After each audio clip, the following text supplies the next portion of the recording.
Yo, what's going on, guys? It's your boy. Welcome back to another video. Today we're going to be talking about The Death of a Unicorn that is currently out in theaters. Let's talk about it, shall we? Modern Movie Review. Alrighty, so this movie is an A24 production. It is a horror comedy. I had a really good time with this movie. For the most part, I liked this movie, but I will admit the more and more that I thought about it since walking out of the theater, the more and more that I have a little bit of gripes with it. So, we're going to get very deep into this movie, but I do think I want to go ahead and issue a spoiler warning here for anybody who has not seen the movie. I don't think that it would be completely ruined for you, but that being said, if you're planning on maybe watching this movie soon, click off of this video and come back and watch it later. That being said, let's dive into this, shall we? Alrighty, so one of the first things that I do want to talk about this movie here is this movie is very much one of the Eat the Rich movies. This movie is similar to movies like The Menu, Glass Onion, Knives Out, stuff like that, where there's somebody who's not necessarily in this upper class of people, but is trying to kind of like make friends with the people in the upper class, and they're trying to like hang out with this group of people in the upper class. So we're dealing with this family power dynamic of there's Paul Rudd and his daughter, who is played by Jenna Ortega, and then there's this rich family who their father is passing away, and he's kind of needing to learn a new partner to kind of help run this business that they've been doing for the last, 20, 30 years. And overall, I think that there's a very interesting dynamic here. I think that they do a good job kind of addressing some of the weird economic stuff that goes on with like rich people and how out of touch they are. And I think that they do a really good job of playing that up in this movie. I think that Richard E. Grant does an incredible job whenever he is in this movie, being such a rich, eccentric billionaire who's like, instead of realizing the scope of, oh my god, we just accidentally killed this mythical creature, this is absolutely insane and we could definitely get arrested for this, he's just looking at the opportunities of, oh my god, there's this dead unicorn, and we could just completely take this thing apart and use every single part of its body for something, and we could just make a gigantic amount of money off of killing this thing. I think that that's great. I think that they do a really good job of kind of showcasing how much billionaires are very heartless, and I liked that in this movie. I like that that was relatively played up really well, and I think that when we're comparing them to the people who are kind of our focal characters here with Jenna Ortega and Paul Rudd, they do a really good job of making it where we can at least somewhat relate to Jenna Ortega's character, and I think that that's part of the thing that I like about this movie is her as a character works incredibly well, but it starts to lose me a little bit in the fact that Paul Rudd is supposed to be, her father, and is also somebody who kind of grew up poor and is, now interacting with these rich people. And he's kind of just being a puppet for these rich people. And I don't think I liked that for the majority of the movie. I think that for a lot of this movie, he's doing a lot of things that, like, goes against any form of moral codes. He murders the fucking unicorn in this movie. Spoiler alert. I already gave the spoiler warning at the beginning of this video. But when the thing happens, right, and they kill the unicorn, spoiler alert, I mean, it is called The Death of a Unicorn, so a unicorn dies in this movie. They originally hit it with a car, right? And then they spin out of control, and then they're looking at it, and Jenna Ortega's like, oh my god, I don't think it's dead. And we, have a little scene with them, like, looking at it, being like, oh my god, what the hell, that is a unicorn, and then freaking out and being like, what do we do? Jenna Ortega touches its horn, goes into, like, this weird trance where it's kind of like seeing the secrets and the wonders of the universe, and it's like this really interesting, trippy visual. And then we cut back to Paul Rudd beating the shit and killing a fucking unicorn. So that was interesting. A lot of the stuff that they decided to do with Paul Rudd's character is really interesting. I think that they did a really bad job of setting him up to be potentially redeemed at the end of this movie, and I think that that's probably one of my biggest gripes with this movie is him and Jenna Ortega have a really massive disconnect. And it's very obvious that part of the reason they have this massive disconnect is because Paul Rudd's wife died at some point in the movie, and whenever, they split up, Paul Rudd hasn't been able to kind of like mourn her and grieve her properly and still continue to be a good father for Jenna Ortega's character. He's kind of like been very distant, he's been very off, he's been very different. And Jenna Ortega has a lot of these like political beliefs about like people who are billionaires are really bad, and this company is terrible, and this corporation's terrible, and Paul Rudd is continuing to work with a corporation that goes completely against her morals. So they have a lot of interesting clashes here, and they don't do a good job of ever actually having them see eye to eye. And so it's really weird. At the end of the movie, there's like this quick scene in the third act or whatever before Paul Rudd kind of is going to like sacrifice himself, where he's kind of like, the reason I've been doing all these really shitty things throughout this entire movie was because I promised your mom I would always take care of you, and I'd make sure that, we get as much money as we need to survive and live comfortably for the rest of our lives. And it's one of those really annoying things where it's just like, I was being a shitty father because, well, really, I was doing this for you. And it's so bad, and I hate it, and it almost completely ruins the movie for me.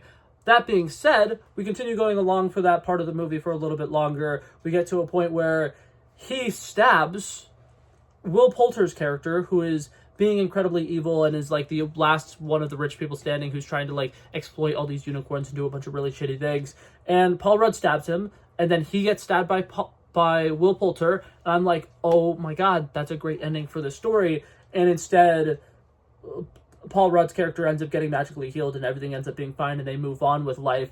And it does really bother me because that could have been a great ending for his character. I feel like if he died and got killed off and he was willing to sacrifice himself, that would have been good. And as much as I do like the fact that, like, you know, father-daughter, they're still going to be alive and they're going to be together and now they have this like great trauma bond, I feel like it was so unearned in this movie. And that's something that absolutely kills me about this movie. I liked it because I thought that when I first watched this movie, the comedy is really good. Will Poulter's character is absolutely hilarious. Richard E. Grant does a really good job of being super over the top and over dramatic, and I like that.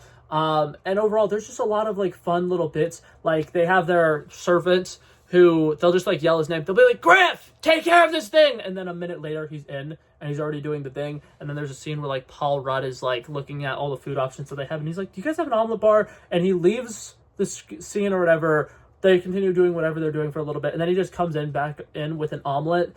And he does that a bunch of different times. I love the assistant. I think that was a really funny, like, rule of three comedic bit to include in this movie. I think that was fun. And overall, I do have a lot of fun with this movie because they have just ridiculous people playing really over-the-top eccentric billionaires who are, like, partying hard. Will Poulter's character has this very, very rare unicorn dust.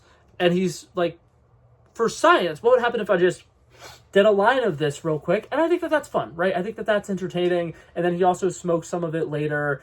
And there's definitely a lot of fun to be had with this movie. Like throughout the course of this movie, I'm laughing a lot. There are some horror elements that are really fantastic. Like they have some sequences where the unicorns come to the house and there's like a mom and dad unicorn because the unicorn that they killed was, surprise, a baby.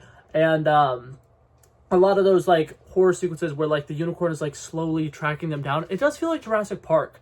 Like if you watch the original like raptor scenes in the first Jurassic Park movie, very, very similar to that. I think that the unicorns look absolutely terrifying. We get some gruesome, gory sequences that look fantastic. So there's definitely a lot to enjoy about this movie, but it does struggle with not having a lot of payoff because something that you do really like about these kill the rich kind of movies is getting to watch the rich people die very tragically and like very quickly. And this movie is about like an hour and 45 minutes long. And in the first like hour and 10 minutes, you don't see a single one of the rich people die. You see a bunch of nameless extras die. And I hated that because like when they started off this movie and they first showed up at this like really rich people house and compound, they only had like 2 people on staff at the time because Richard E. Grant's character is passing away and he's sick. And so he wants to just kind of like live with just his family for the time being. And then they purposely invite a bunch of random staff people to show up just so that they have people for the unicorns to kill off. And I think that that is incredibly unsatisfying. I think that we've got all these different people here who we do want to actually see die, and instead we're seeing a bunch of random nameless characters die, and it just feels incredibly unsatisfying. And it does feel like one of those things where they're just like, we need to have some action in the first act, but we don't want to actually do anything that would affect the plot.